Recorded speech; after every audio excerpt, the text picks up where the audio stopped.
Quero, nesse momento, passar a palavra aos convidados da audiência, solicitando, a presidência solicita aos convidados que disponham de até 10 minutos para sua exposição e, claro, com a compreensão da necessidade de algum tempo para as conclusões que se fizerem necessárias. Passo dessa forma, então, a palavra para o senhor Bertoldo Matheus Oliveira, procurador de Justiça e coordenador de defesa dos direitos da família do Ministério Público de Minas Gerais. Excelentíssimo senhor deputado Cristiano Silveira, presidente desta comissão, em nome de quem eu cumprimento os demais componentes da mesa, quero agradecer o convite de participar deste evento tão importante, notadamente ao deputado Anselmo, que sempre se mostrou tão interessado na solução dessa grave situação familiar representada pela alienação parental. Na verdade, o Código Civil anterior, ele tinha uma visão patrimonialista. O marido era considerado o provedor, o responsável pela manutenção da família, e a mulher considerada aquela pessoa que cuidava dos filhos, que cuidava da casa. Então, naturalmente, se construiu um entendimento de que a guarda deveria ficar com a mãe e o pai deveria ter as visitas. Era uma visão patrimonialista. Todavia, desde a Constituição de 88, os arranjos familiares se modificaram. Os nossos costumes não são mais os costumes de 1916, na época do Código passado, e, naturalmente, houve um influxo da sociedade para a mudança de determinadas situações. Eu estava comentando aqui com o meu colega de debate também, já estivemos junto, doutor Alexandre, e que o Agostinho Alvim é um doutrinador que diz que o direito de família começa quando o amor acaba. E, na verdade, a gente sempre teve essa situação. Os litígios conjugais, eles têm assim, aspectos jurídicos que são até singelos, porque o que se discute é o fim de um vínculo, a divisão de patrimônio e tal. Mas o que é que acontece é que o fim de um vínculo conjugal ou de uma união estável, ele não se traduz apenas nisso. Há toda uma carga de ressentimento e de mágoa ditado pela perda de um projeto, pela decepção, pelo abandono, né? Então, tudo isso se converteu no litígio em uma guerra interna, psicológica, afetiva, sem que, às vezes, até os próprios litigantes compreendessem que, no meio desse fogo cruzado, estavam os filhos. Então, o que acontecia?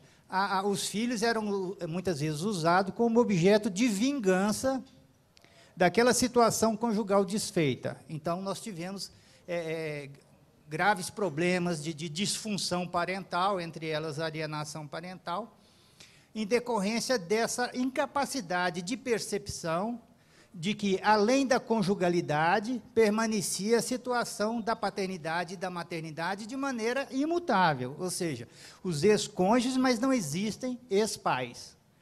Nesse sentido, houve no direito dois grandes avanços. O primeiro foi a facilitação do divórcio, que, na medida em que se retirou da discussão jurídica todo esse aparato de culpa, porque você me fez isso, você me traiu, você me abandonou, você não me ama mais. Então, hoje, o judiciário não mais penetra na intimidade do casal, no que diz respeito ao motivo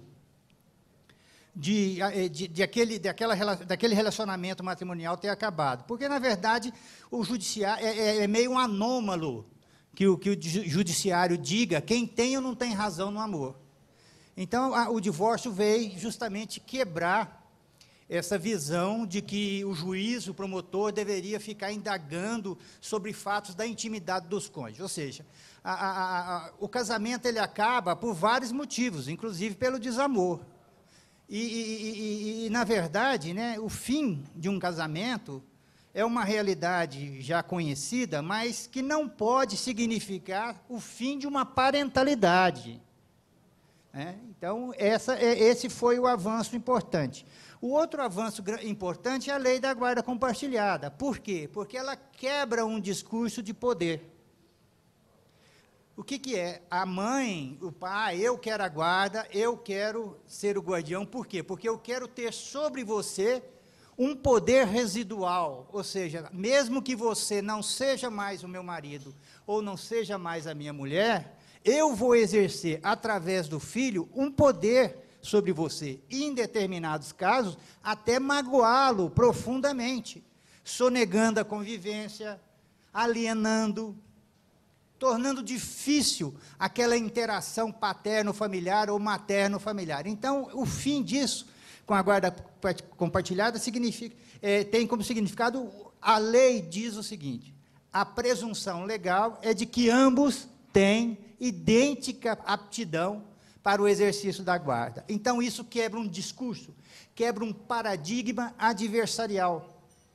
Então, eles já não podem se postar como adversários no litígio sobre a guarda, eles devem assumir a condição de parceiros, porque o que se deve compartilhar mais do que a guarda é a responsabilidade pela proteção integral da criança e do adolescente, que é um mandamento constitucional. Então, a guarda compartilhada, ela vem justamente valorizar esse preceito da Constituição Federal, que diz que a criança deve ser protegida com absoluta prioridade. E uma forma de proteção é a psíquica, afetiva e a moral, ou seja, preservar a criança de toda forma de abandono ou de violência física e moral. Então, eu acho muito importante essa discussão, e quero chamar a atenção, em se tratando propriamente da alienação parental, que a nossa visão da alienação, ela deve ser preocupada com uma situação. A alienação parental é um incidente judicial.